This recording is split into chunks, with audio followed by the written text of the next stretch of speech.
감사합니다. 또 우리 2시가 되었고 우리 예배를 시작할 시간이 되었습니다. 우리 다 함께 기쁜 마음으로 하나님께 온전히 올려드리는 예배 드려줄 수 있도록 찬양 함께 기쁘게 찬양하시겠습니다. 우리 처음 곡은 나는 예배자입니다.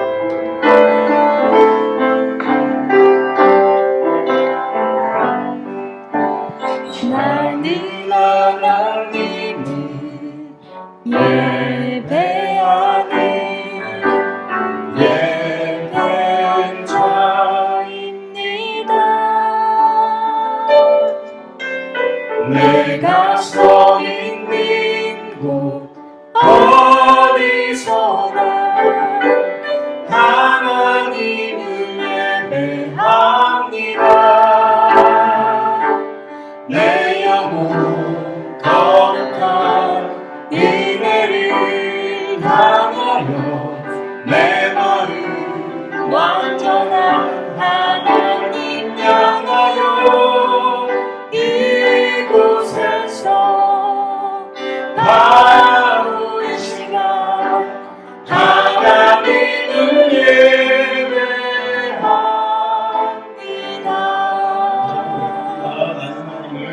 나는 하나님을 예배하는 예배자입니다.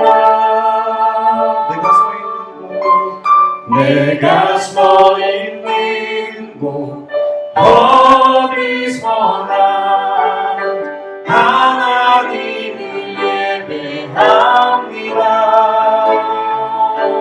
내 영혼 거룩한 은혜를 향하여 내 마음 완전한 하나님 향하여 이곳에서 바로 이 시간 하나님을 예배합니다. 나는 하나님을 예배하는 예배자입니다. 내가 서 있는 곳 어디서나 하나님을 예배합니다. 내 영혼 거룩한 은혜를 향하여 내 마음 완전한 하나님 향하여 이곳에서 바로 이 시간 하나님을 예배합니다.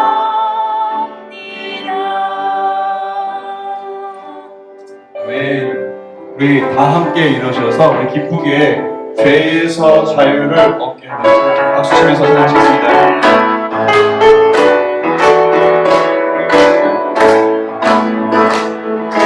죄에서 자유를 얻게 하는 보혈의 능력 주의 보혈 시험을 이기는 승리의 참 놀라운 능력이로 난 육체의 정욕을 이기는 보혈의 능력 주의 보혈 정결한 마음을 얻게 하니 참 놀라운 능력이로 난 주의 보혈 능력이 또다 주의 피 믿으로 주의 보혈 그 어린 양의 매우 귀중한 피로다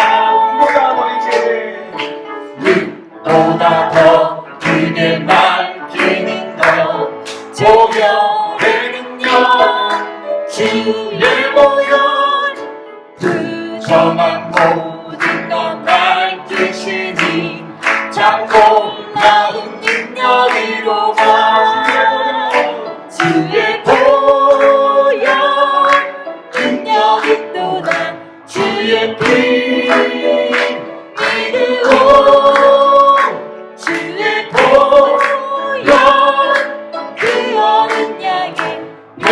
귀중한 피로가 주의 복음을 전할 제목 보혈의 능력 주의 보혈 날마다 나에게 찬송 드리 참 놀라운 능력으로 주의 복음을 전할 제목 보혈의 능력 주의 보혈 날마다 나에게 찬송 드리 참 놀라운 능력으로다 주의 보혈 능력은 또다 주의 피 믿으오 주의 보혈 그 어린 양의 매우 귀중한 피로가 주의 보혈 능력은 또다 주의 피 믿으오 주의 보혈 그 어린 양의 매우 귀중한 피로가 주의 보혈 능력이 또다 주의 피 믿으오 주의 보혈 그 어린 양의 매우 귀중한 피로가 주의 보혈 능력이 또다 주의 피 믿으오 주의 보혈 그 어린 양의 매우 귀중한 피로다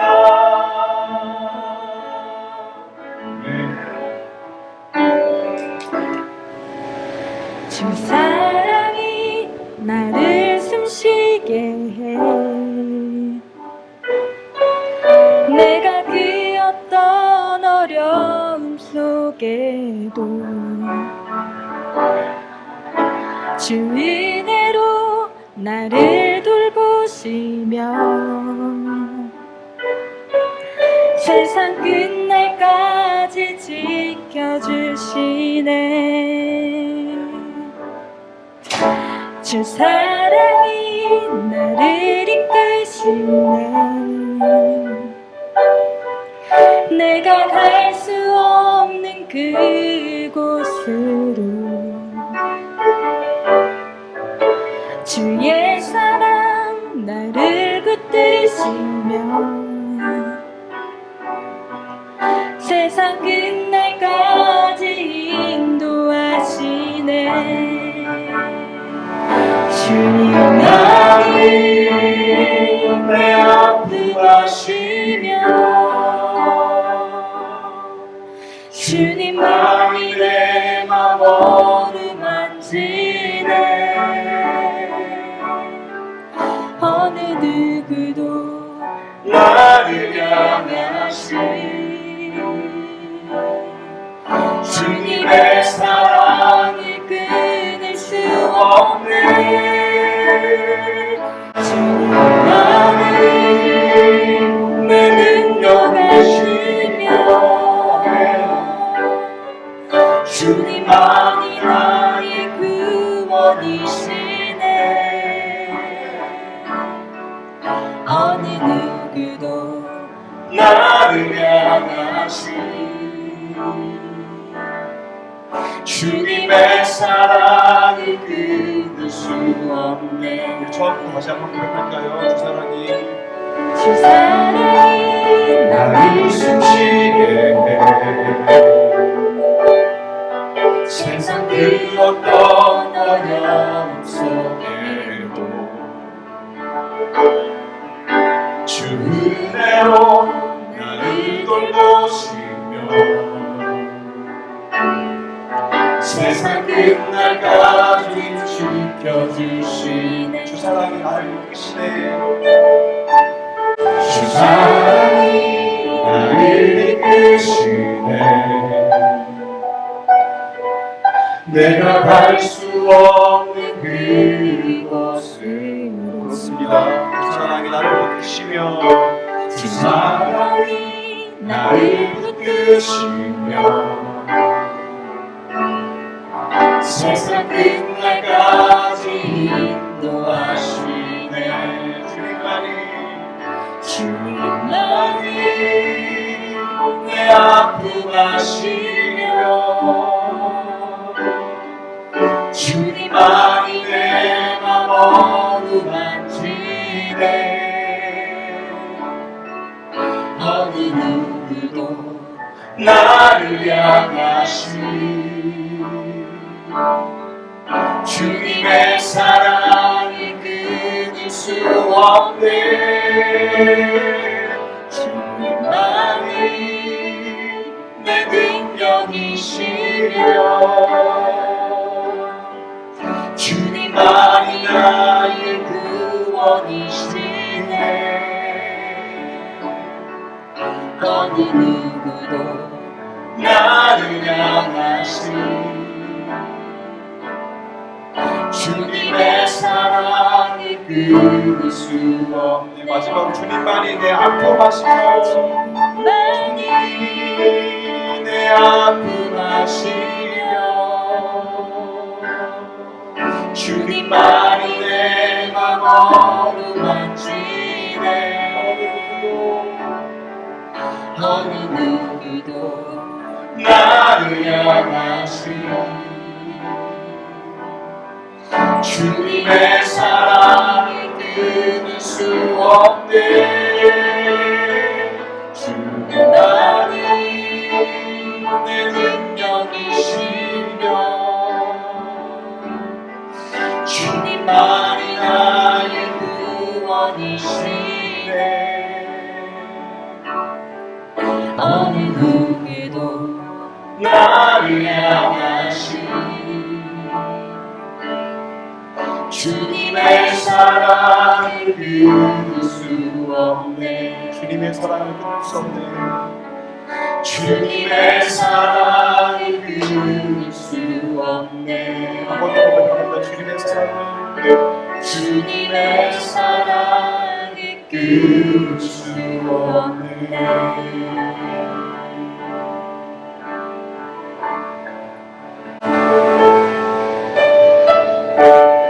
주님이 한 이곳에 예배하는 자를 주네.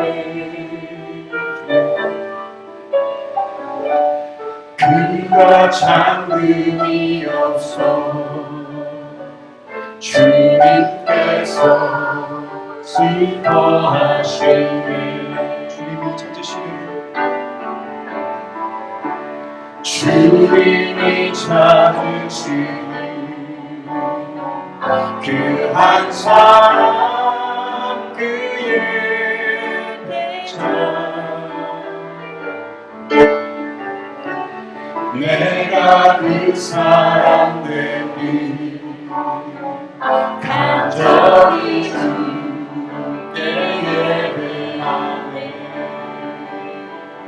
주님으로 이곳에 서 있네. 주인제에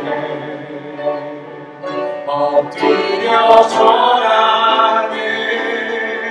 그 어느 것도 난 필요 없네.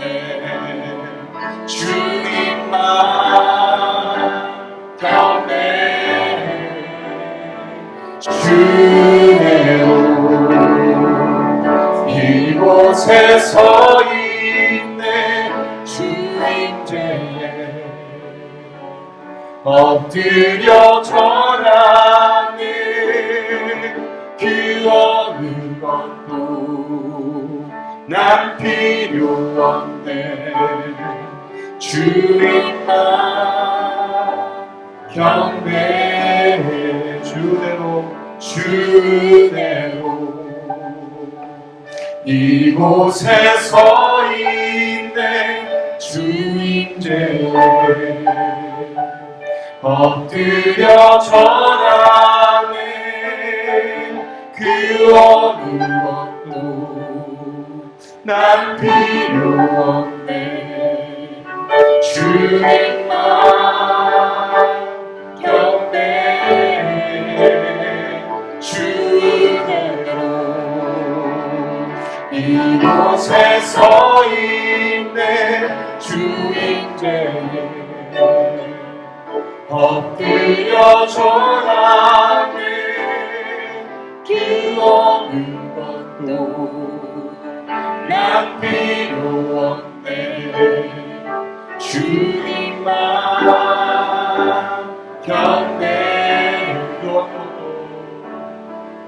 그 어느 것도 난 필요 없네 주님만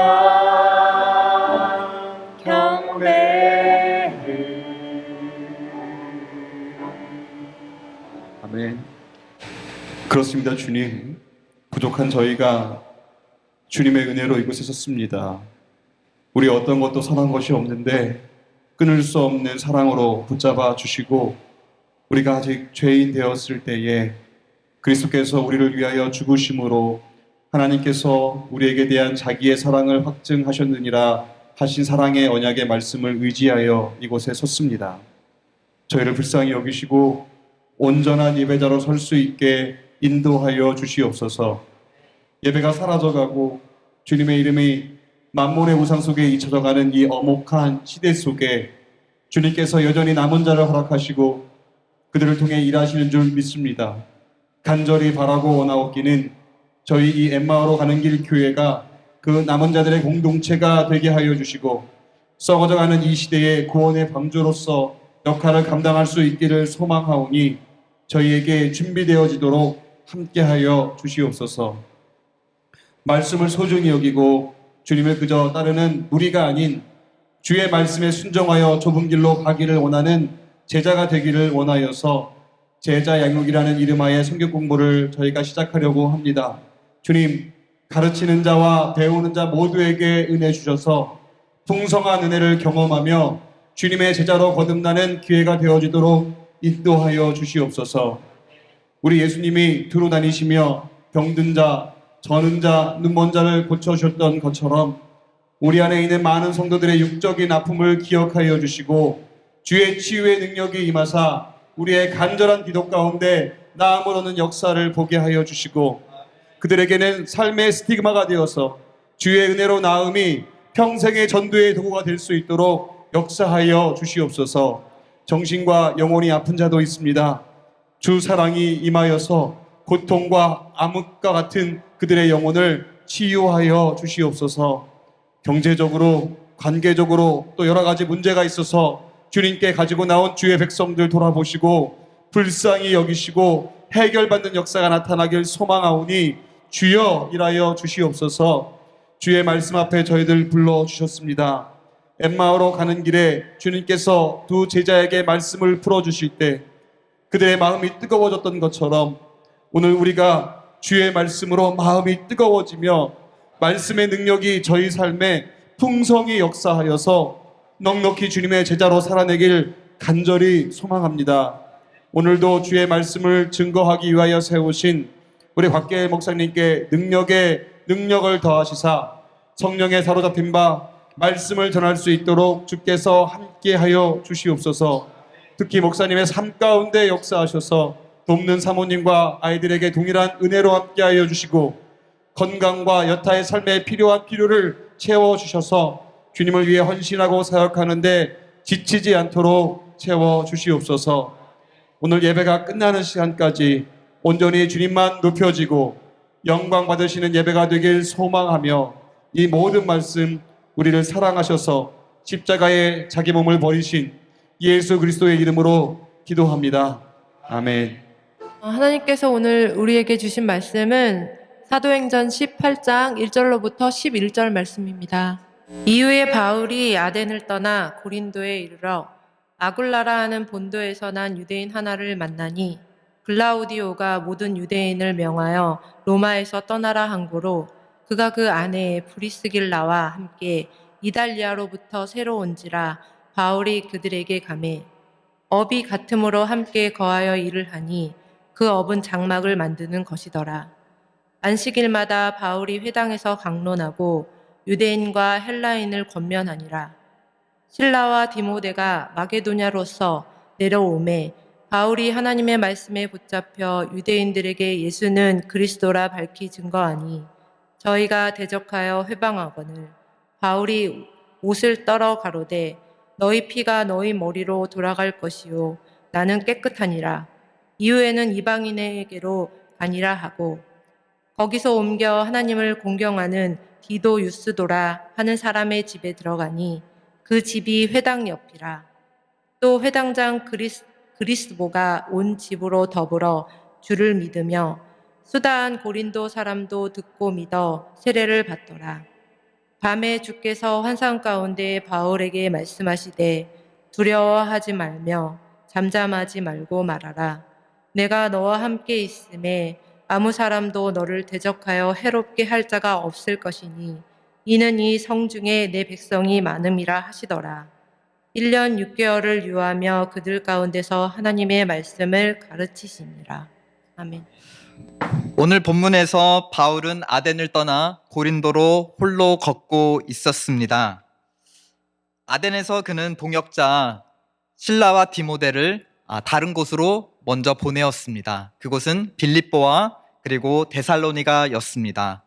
그는 그곳에 세운 개척교회가 무척이나 걱정이 되었습니다.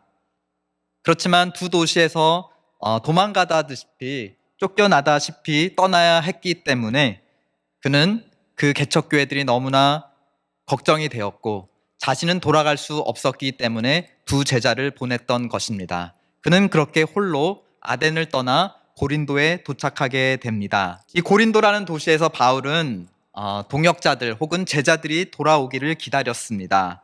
오늘 읽은 본문 2절, 3절을 함께 보실까요? 그는 그곳에서 천막 만드는 일을 하며 생계를 유지했습니다. 여기 천막 만드는 일이라고 했지만 사실은 천막에 들어가는 재료인 피죽, 가죽을 가공하는 모든 일들을 바울은 했던 것입니다. 그때 마침 아굴라와 브리스길라라고 하는 로마에서 온 유대인 부부를 만나 함께 동업하게 되었습니다. 그러던 중에 본문 5절에 보니 실라와 디모데가 마게도냐로서 내려오매, 즉 빌립보와 데살로니가가 속해 있는 지역 마게도냐에서 내려와서 바울을 만납니다. 그리고 그곳에 있는 교회들이 어떻게 행하고 있는지 보고하죠. 걱정과 다르게 그들이 믿음을 잘 지키고 환난 가운데 소망을 가지고 기쁘게 신앙생활을 하고 있다는 그런 소식을 전해줍니다. 게다가 걱정스럽기만 했던 그 자식과 같았던 개척교회들이 오히려 바울을 걱정하여 그의 생활비, 사역비까지 지원해주게 됩니다.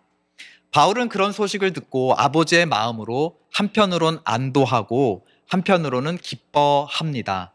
그리고 그들 교회 가운데 자신의 소식을 알리는 편지를 보내게 되죠. 그 편지 중에 하나가 데살로니가 교회에게 보낸 데살로니가 전후서로 우리는 신약 성경에 가지고 있습니다. 그 편지 중에 하나인 데살로니가 전서 3장 7절에 바울은 지금 고린도에서 생활하고 있는 자기의 사정을 이렇게 기록하고 있습니다.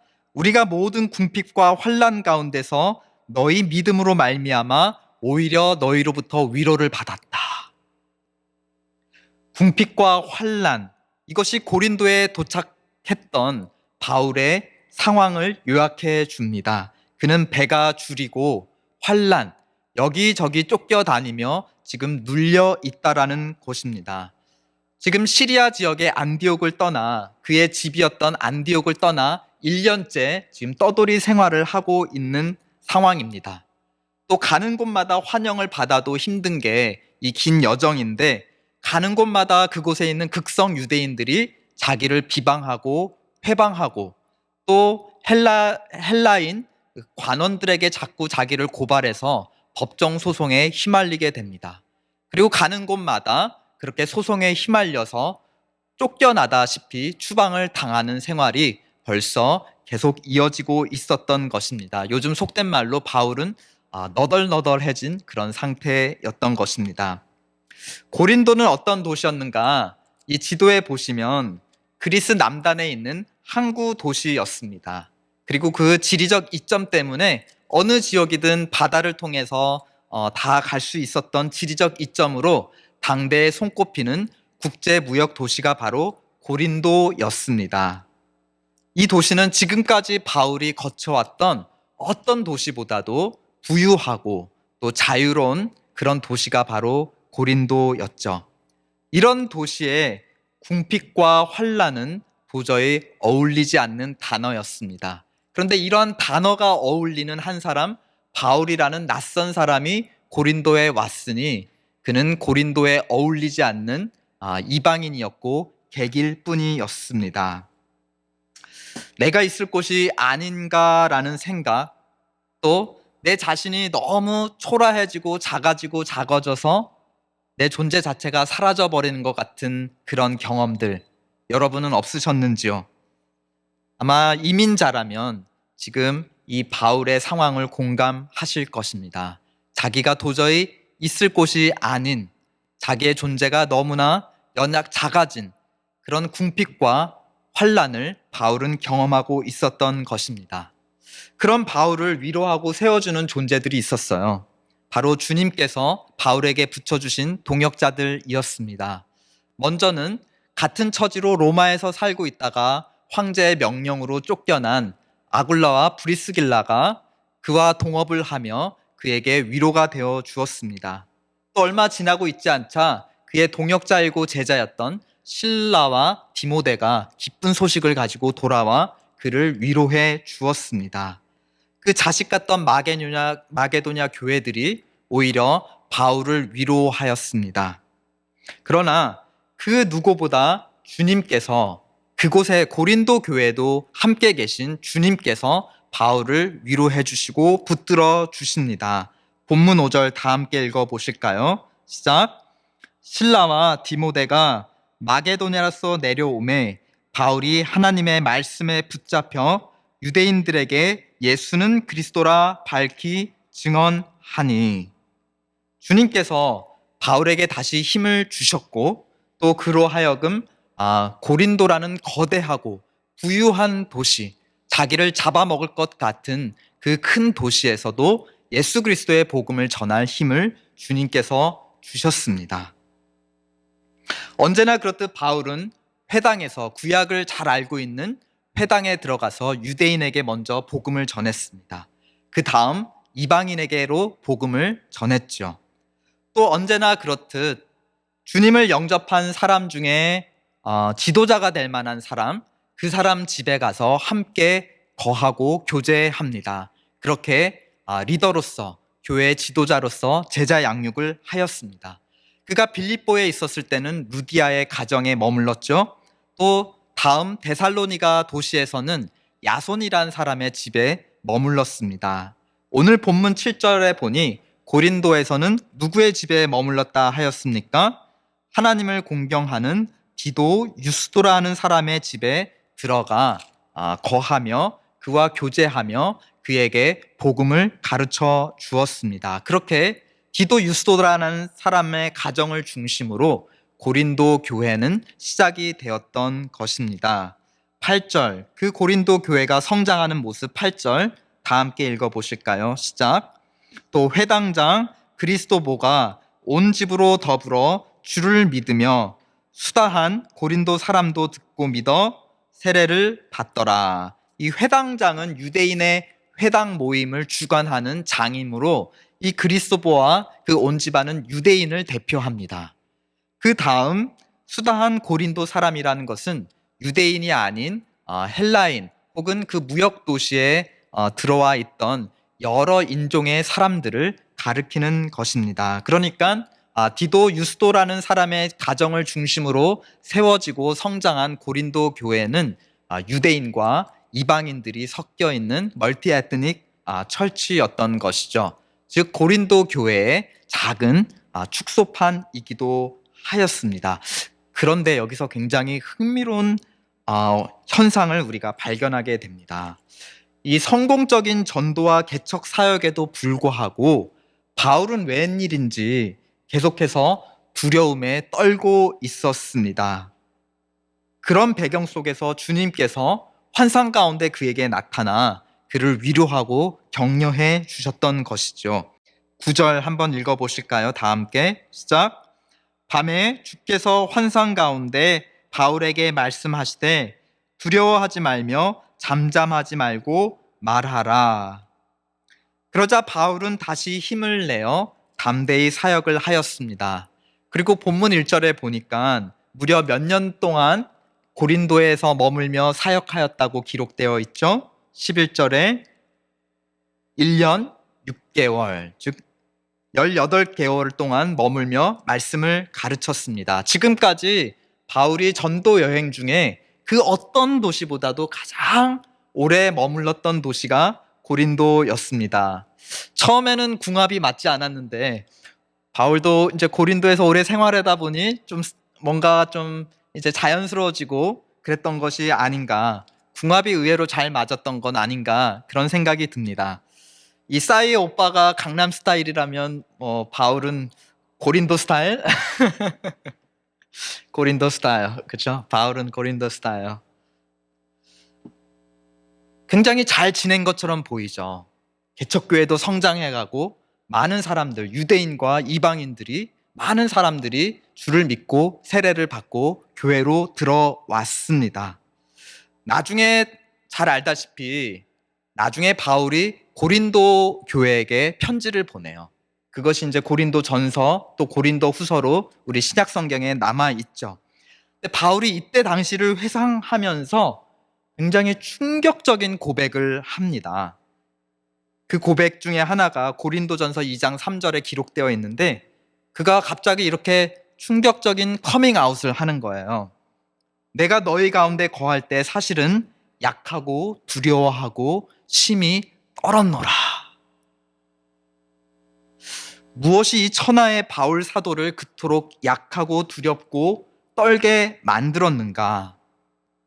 고린도전후서를 아무리 읽어봐도 바울 스스로 그 직접적인 이유를 밝히고 있지는 않습니다. 아마 너무 개인적인 이유여서 밝히지 않을 수도 있고요.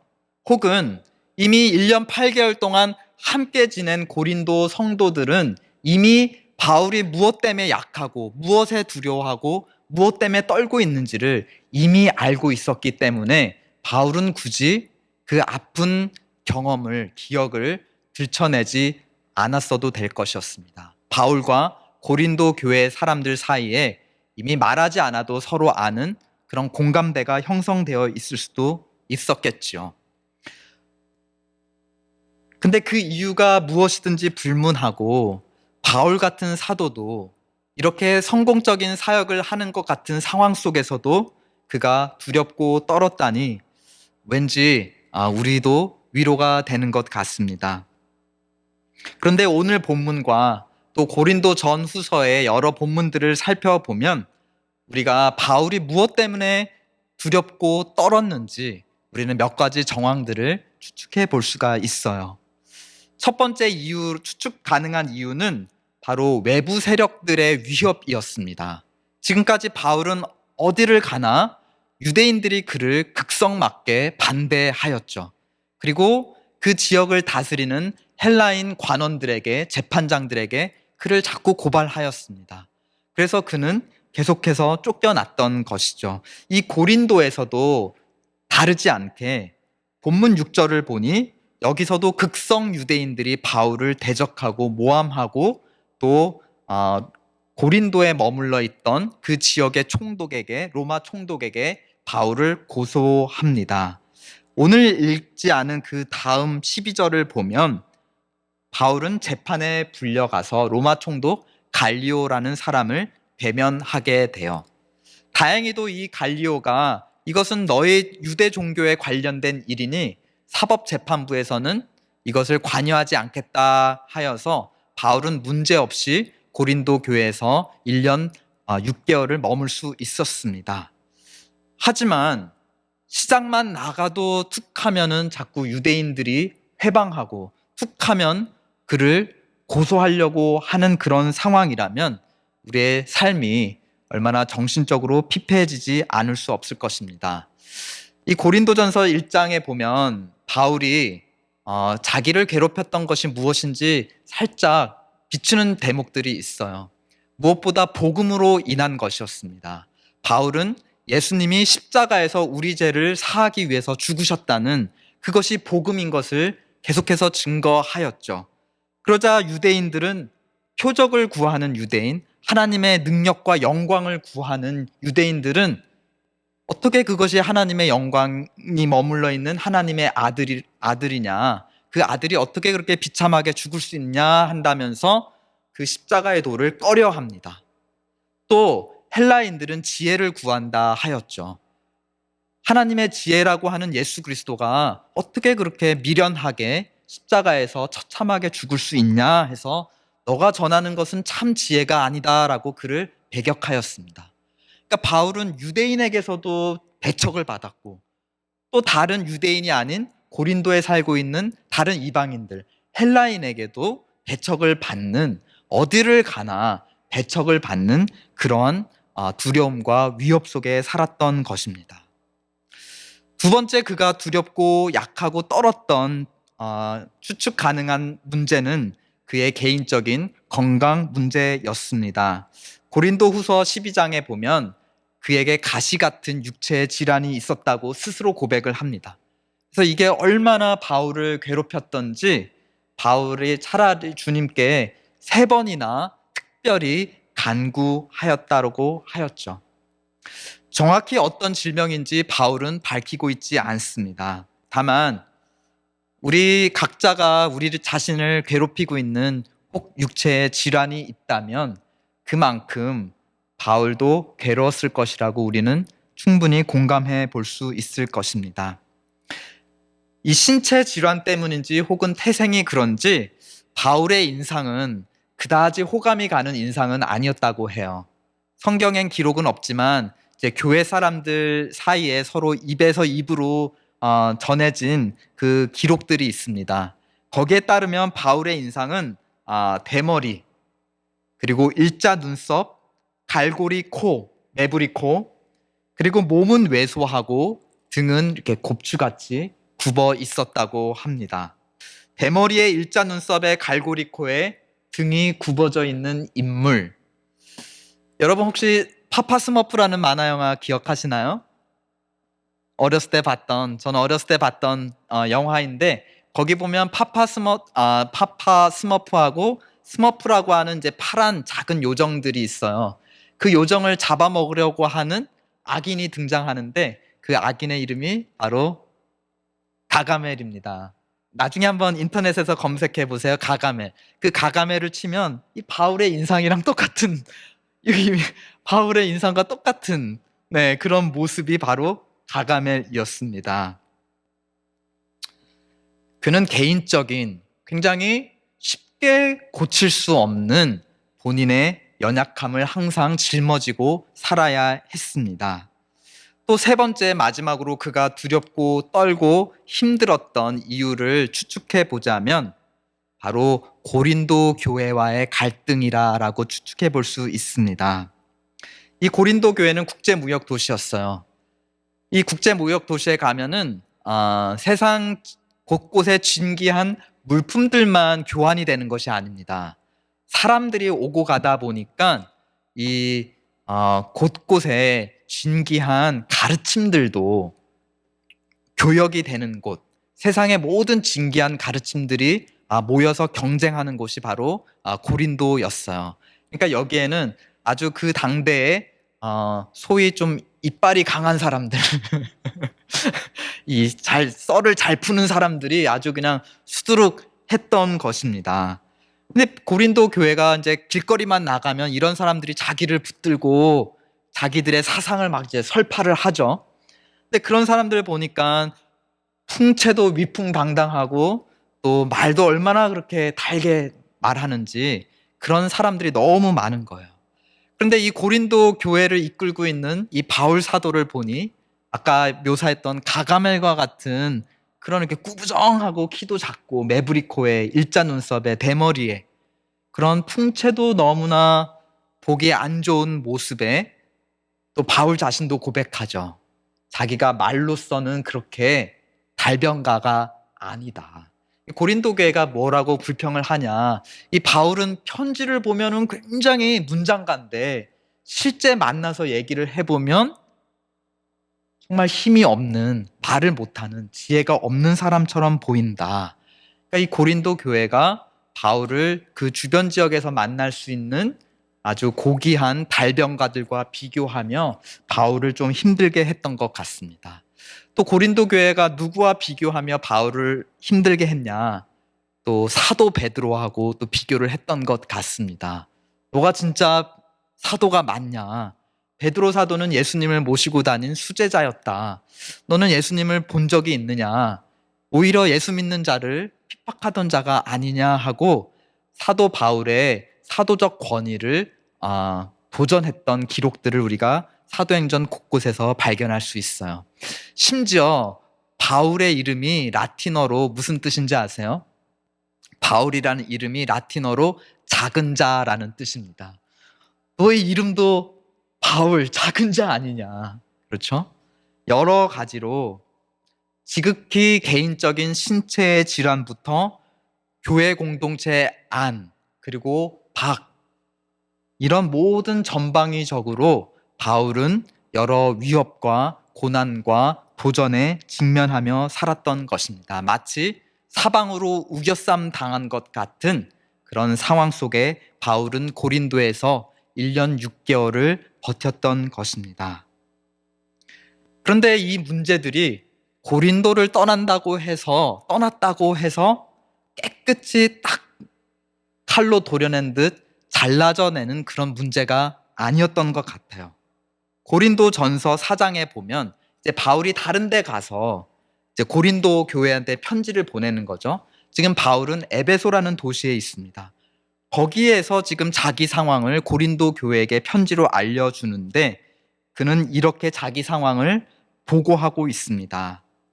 바로 이 시각까지, 즉 편지를 쓰고 있는 이 시점에도 우리가 줄이고 목마르며 헐벗고 매맞으며 정처가 없고 또 수고하여 친히 손으로 일을 하고 있으며 모욕을 당한 즉 축복하고 박해를 받은 즉 참고 비방을 받은 즉 좋은 말로 권면하니 우리가 지금까지 세상의 더러운 것과 만물의 찌꺼기 같이 되었도다.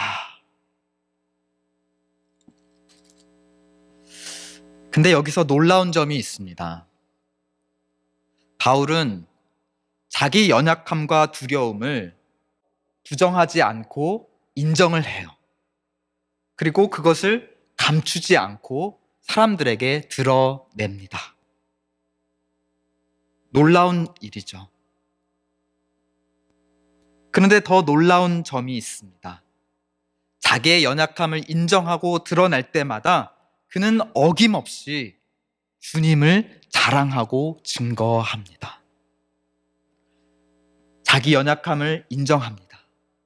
인정한 끝에 거기서 머무르는 것이 아니라 그냥 억한 심정을 가지고 그래, 나 연약하다, 어쩔래, 어쩔 거야, 막 이렇게 인간적으로 그냥 악을 쓰려고 자기 연약함을 인정하는 게 아니었어요.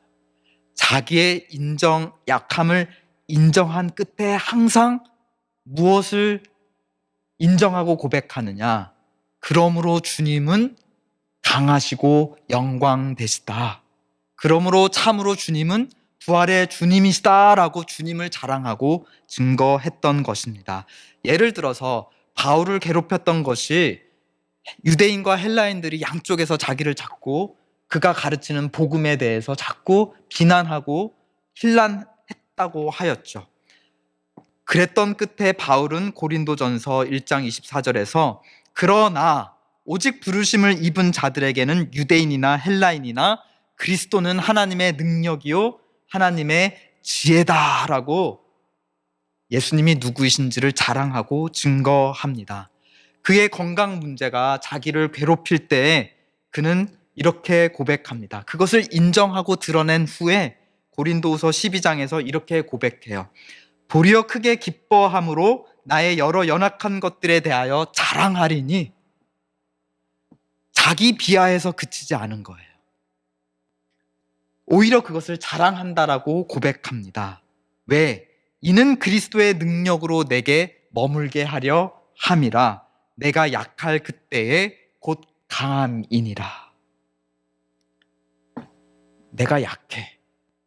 그런데 이런 약한 나를 통하여 계속 놀라운 일을 행하고 계신 그 주님은 그렇다면 얼마나 놀랍고 능력 있으신 권세의 주님이시냐. 그러므로 내가 약할수록 나는 주님의 강하심을 경험하게 되고 그런 주님을 너에게도 증거하는 것이다. 또 고린도 교회 일부 성도가 바울의 볼품없음과 또 설교가 약한 것을 가지고 공격하자 바울은 이렇게 얘기합니다. 그것을 인정해요. 그 다음에 이렇게 얘기합니다. 내 말과 내 전도함이 너희가 저 길거리에서 들을 수 있는 세상에 지혜가 많은 자들의 말과 같지는 않을 거다. 나는 그러한 지혜를 가지고 너희한테 와서 복음을 전한 건 아니야. 다만 성령의 나타나심과 능력으로 하였다. 내가 이렇게 연약한 언변을 가졌는데 그 말에 너희는 어떻게 감화 감동을 받아서 그 예수님을 영접하게, 주로 그리스도로 영접하게 되었니? 바로 성령의 능력이 그 증거가 아니겠니? 내 언변이 지혜가 없고 연약할수록 그럼에도 불구하고 그 말씀으로 너희를 사로잡은 그 주님의 영, 성령의 능력은 얼마나 강력하단 말인가? 바울은 그의 연약함을 드러낼 때마다 주님의 강하심을 드러내고 자랑하고 찬양하고 증거하였던 것입니다. 그러니까 그는 자기 연약함 때문에 매일 죽는 것 같은 고통을 경험했던 것이죠. 그러나 거기서 그치지 않고 그렇게 매일 죽은 바울을 부활의 주님은 매일 부활의 은혜로 살려내셨던 것입니다. 오늘 본문에서도 그가 무언가로 두려워할 때 주님이 환상 가운데 나타나 그로 하여금 담대히 말씀을 전하도록 격려하시고 위로하시고 확신을 주시지 않았습니까? 참 역설적이죠.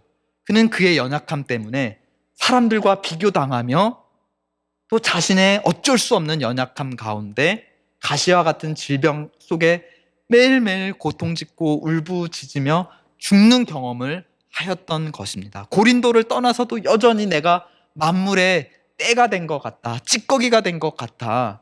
설거지하고 남으면 그 필터에 남은 여러 음식물 찌꺼기와 같이 사람들이 그냥 쓰레기통에 탈탈 버려서 버릴 그런 음식물 찌꺼기가 된 것 같다. 그런 경험을 평생 하였던 것입니다. 그러나 너무나 역설적이게도 그는 매일 죽었기 때문에 또한 매일 어떻게 할 수 있었던 것이죠? 매일 부활을 경험할 수 있었던 것이었습니다.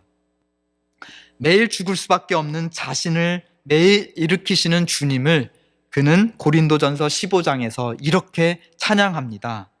형제들아, 내가 그리스도 예수 우리 주 안에서 가진 바 너희에 대한 나의 자랑을 두고 단언하노니 나는 날마다 어떻게 한다?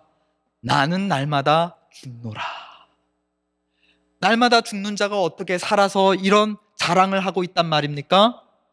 나는 날마다 죽노라 자랑하는 뒤에 무엇이 따라붙는 것이죠? 그러므로 나는 날마다 새롭게 부활하노라. 누가 나를 부활시키느냐? 바로 그 스스로 죽음에서 부활하신 부활의 주님, 내 주 예수 그리스도다. 그러므로 내가 죽는 것이 무엇에 대한 간증이고 무엇에 대한 증거이냐? 예수는 부활의 주님이시다. 바울이 일평생 증거하고 자랑한 주님은 죽음을 이기고 부활하신 주님이셨습니다. 또한 자기만이 아니라 바울과 같은 죽은 것만 같은 자를 부활시키실 수 있는 능력의 주님이기도 하셨습니다. 그는 또한 재림하셔서 마침내 모든 죽은 자를 그 흙에서 일으키시고 심판하실 만물의 주님이셨습니다. 그것이 바울이 그의 연약함으로, 그의 두려움으로, 그의 떨림으로 역설적으로 증거했던 바로 그 복음의 비밀, 우리 주 예수 그리스도이셨던 것입니다. 요즘 코로나로 많은 사람들이 약함과 두려움과 떨림을 경험하고 있습니다. 건강 문제, 경제 문제, 또 관계 문제 가운데 두렵고 떨림을 경험합니다. 이 모든 떨림의 끝에는 죽음의 그림자가 우리를 들이오고 있는 것이죠. 그러므로 많은 사람들이 날마다 깨어짐을 경험합니다. 많은 사람들이 연약하여지고 두렵고 떨림을 경험한다 하지만 그 모든 사람들이 바울이 경험했던 부활의 능력을 체험하는 것은 아닙니다. 그렇죠? 두렵다 하여서 모두가 그 죽는 것 같은 경험 속에 부활의 능력과 은혜를 덧입는 것은 아닙니다. 어떤 자만이 그렇게 할 수 있으십니까? 오직 죽으시고 부활하신 주님께서 나의 것으로 붙드는 자, 나의 것으로 부른 자, 나의 사도로 보내신 자만이 그의 약함이 변하여 능력이 되고 그의 한숨이 변하여 기도가 되며 전날의 찬송가 가사처럼 전날의 한숨이 변하여 찬송이 되는 복음의 깊은 비밀을 경험할 수 있는 것입니다. 이것이 바로 바울이 경험한 복음의 너무 놀라운 비밀이었고 그가 증거한 복음의 비밀이었습니다. 그는 고린도후서에서 우리 한번 말씀을 다 같이 보실까요? 고린도후서 4장에서 이 놀라운 복음의 비밀을 이렇게 고백합니다. 여기 7절부터 16절인데 조금 요약된, 중간에 생략된 구절입니다. 다 함께 스크린을 보시고 함께 고백하시겠습니다. 시작. 우리가 이 보배를 질그릇에 가졌으니 이는 능력의 심이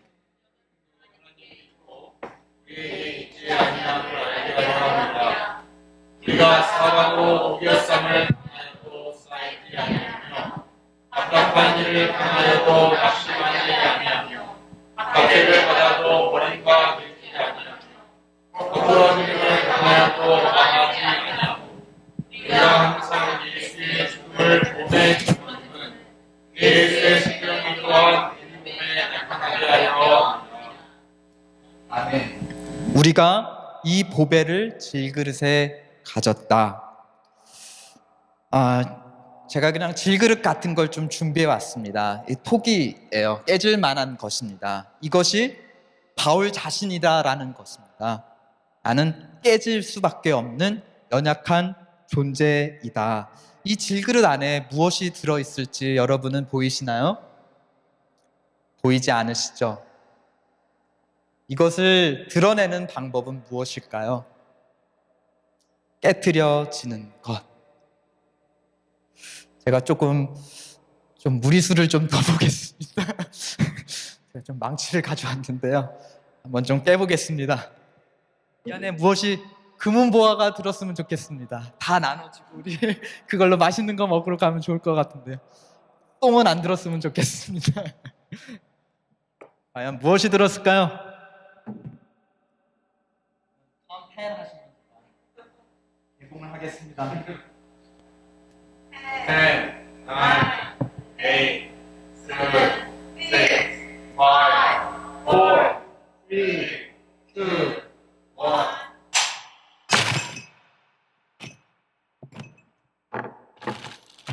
진짜 금은보화는 안 쓰고 우리 아이들이 갖고 있는 거는 가짜 보물 보화가 여기 들어 있습니다.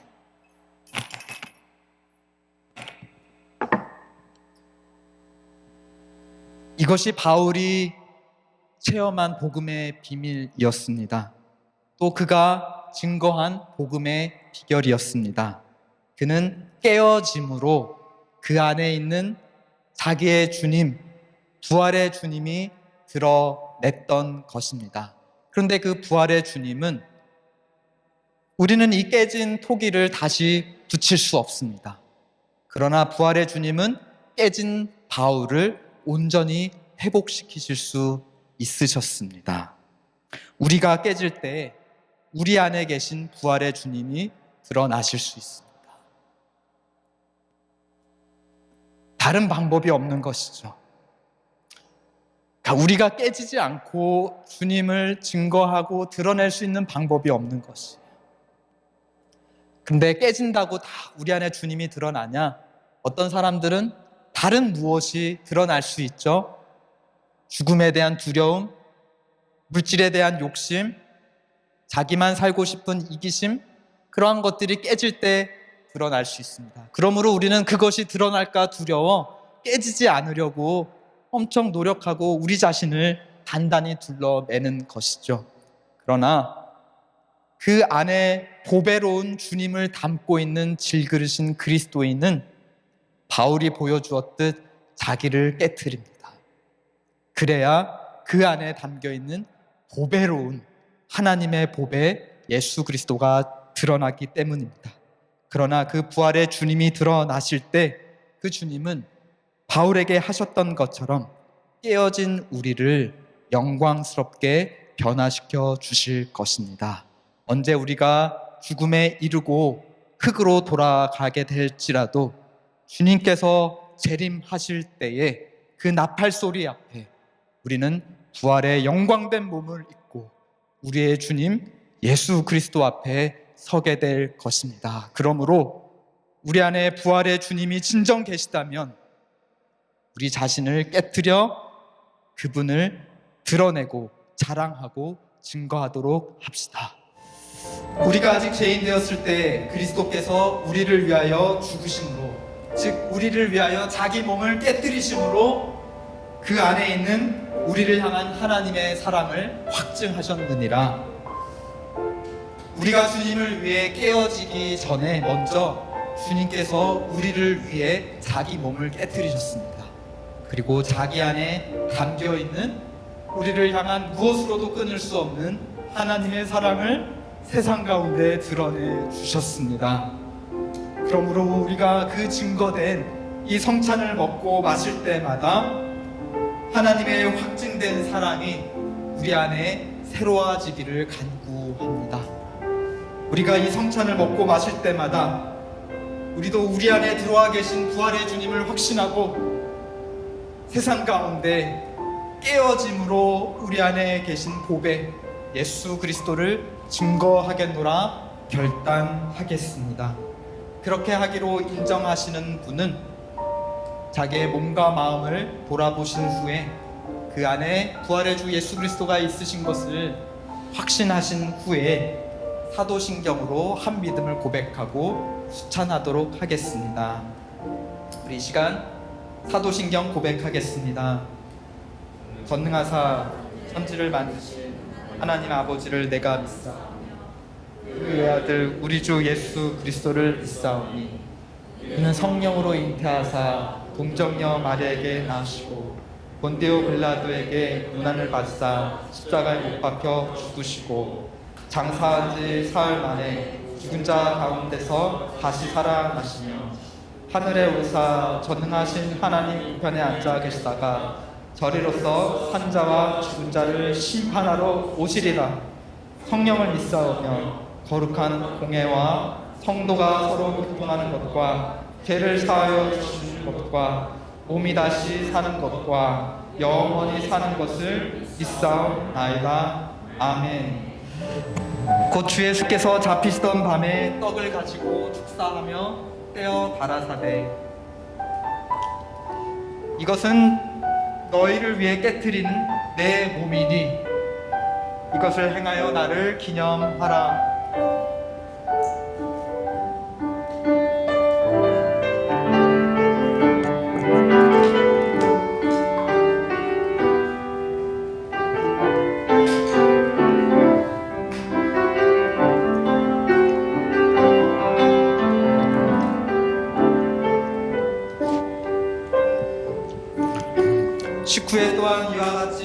잔을 가지시고 가라사대 이 잔은 내 피로 세운 새 언약이니 이것을 행하여 마실 때마다 나를 기념하라.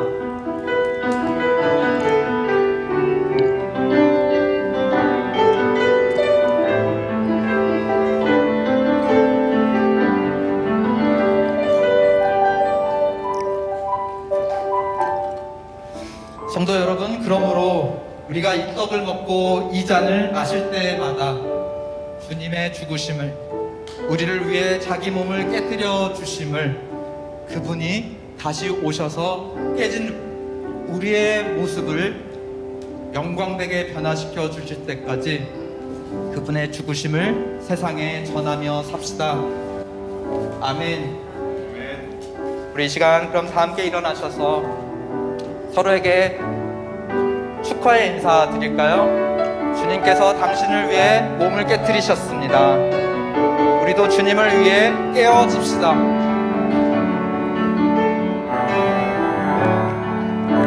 주 사랑이 나를 숨쉬게 해